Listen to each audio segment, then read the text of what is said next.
মধুপুর গ্রাম দেখতে ছিল খুবই সুন্দর। সেখানে বসবাস করতো এক টুনি পাখি। সে সর্বত্রই এখানে ওখানে ঘুরে বেড়াতো। হঠাৎ করে টুনি পাখি একদিন ঘুরতে ঘুরতে দেখে রামু কৃষক এক তার ক্ষেতের পাশে বসে কান্না করছে। রামু কৃষক ছিল খুব দরিদ্র এক কৃষক। সে তার ফসল দিয়ে তার ঘর চালাতো ও তার জীবিকা নির্বাহ করত। পানির অভাবে তার সকল ফসল প্রায় নষ্ট হয়ে পড়ে। সেখানে বৃষ্টি হয় না অনেক বছর। টুনি পাখি রামু কৃষকের এই অবস্থা দেখে তার কাছে গেল এবং বলল, রামু কাকা, তুমি কান্না করছো কেন? তখন রামু কাকা বলল, টুনি দেখো, আমার সকল ফসল পানির অভাবে নষ্ট হয়ে যাচ্ছে। আমি এখন কি করব? আমি যে না খেয়ে মরবো। আমার ফসলগুলো যদি একটু পানির ব্যবস্থা হতো।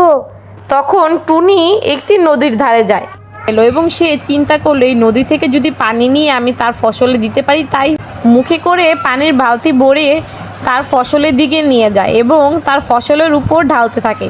তার দেখা দেখি সেখানকার সকল পাখিরা চলে আসে এবং টুনি সাহায্য করতে।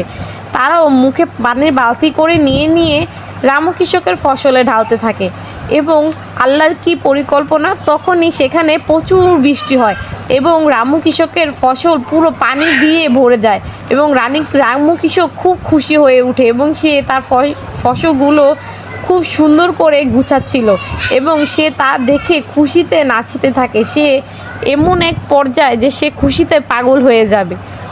তাই বলে, যেখানে ভালো কাজ সেখানে আল্লাহ সহায় হয়, সৎসঙ্গে সর্বনাশ, অসৎ সঙ্গে সর্বনাশ।